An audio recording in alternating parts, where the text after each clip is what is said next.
Aujourd'hui, beaucoup d'hommes sont attirés par ce que l'on appelle le masculinisme. Ils considèrent que notre époque est marquée par une crise de la masculinité, et ils sont travaillés par des questions du genre « Qu'est-ce qu'être un homme au XXIe siècle ?» Et certains trouvent des réponses dans les mouvements dits masculinistes, où on va leur expliquer comment être un homme, un vrai de vrai. Par exemple, l'influenceur de très droite, Julien Rochdy, a récemment ouvert une école de masculinité, voir dans la description. En passant, si vous voulez une analyse très détaillée et très intéressante des mouvements masculinistes, je vous conseille les vidéos de FD Signifier sur le sujet, lien dans la description. Mais c'est en anglais. Bon alors, si vous suivez cette chaîne, vous devez vous douter que le masculinisme, c'est pas trop ma tasse de thé, et que je suis plutôt à l'extrême inverse, idéologiquement parlant. Ouais, je suis plutôt du genre à prôner une sorte de déconstructivisme radical qui ferait passer le plus woke des extrêmes woke pour très modéré, en comparaison.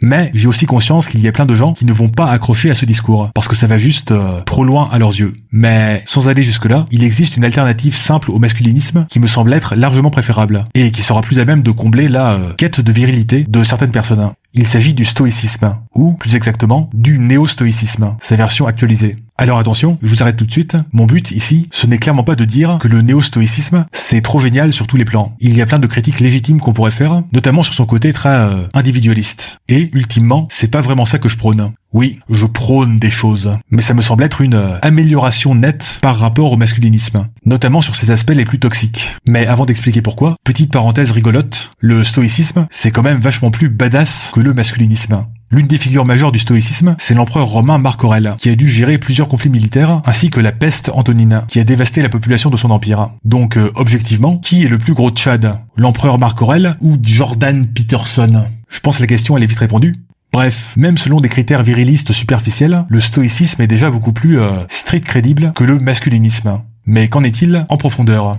Eh bien, en profondeur, le masculinisme est caractérisé par l'insécurité et la fragilité. Pas la fragilité physique, mais la fragilité au niveau de l'ego. Dans les milieux masculinistes anglophones, l'insulte ultime, c'est cuck, donc cocu, le mec qui se fait tromper par sa femme, par sa possession, ce qui est l'humiliation ultime, selon des critères de mascu. En passant, il y a une vidéo très intéressante d'Innuendo Studio sur la psychologie derrière l'insulte cuck, lien dans la description. Et c'est là que le masculinisme se fait mettre KO par le stoïcisme. Le masculiniste va essayer de se construire une armure de force et de virilité, mais sans jamais vraiment questionner les insécurités fondamentales qui motivent tout cela. Par exemple, pourquoi est-ce que je cherche tant à avoir l'air viril ? Pourquoi ça me rend dingue qu'on m'insulte dans un bar ? Pourquoi suis-je à ce point terrifié à l'idée d'être un cuck ? Toutes ces questions, le masculiniste va les fuir dans une course effrénée à la virilité, pour au final devenir un petit garçon effrayé entouré de gros muscles. C'est une métaphore, Alors que le tchad stoïcien, lui, il va affronter une par une toutes ces questions qui font mal, toutes ces insécurités fondamentales. Si vous lisez les pensées de Marc Aurèle, c'est tout à fait ça, l'état d'esprit, même si c'est un peu trop poétique à mon goût. Donc, le travail sur soi, le recul sur ses propres pensées, la réflexion sur ses émotions, le tout avec beaucoup de modestie et d'humilité. Ouais, c'est pas ouin, les femmes elles veulent pas coucher avec moi. Jadis nous étions des rois, craints et respectés. Où sont passés les vrais hommes ? Un homme qui enrage de la sorte n'a clairement pas fait son travail d'introspection et de méditation stoïcienne. L'un des sujets centraux du stoïcisme, c'est l'analyse et la gestion de sa propre colère. Justement, il y a beaucoup de liens qui sont faits entre le stoïcisme et les thérapies cognitives. C'est pas pour rien.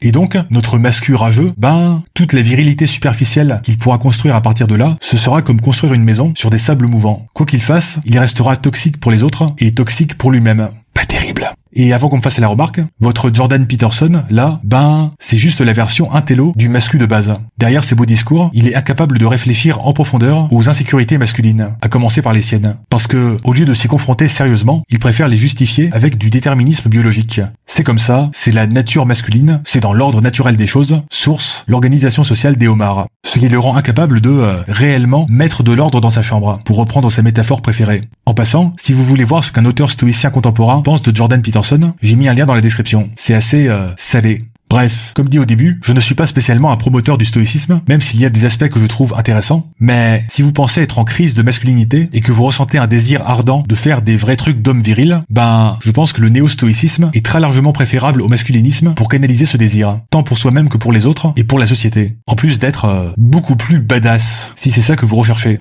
Alors, que pensez-vous de tout ça ? N'hésitez pas à le dire virilement en commentaire.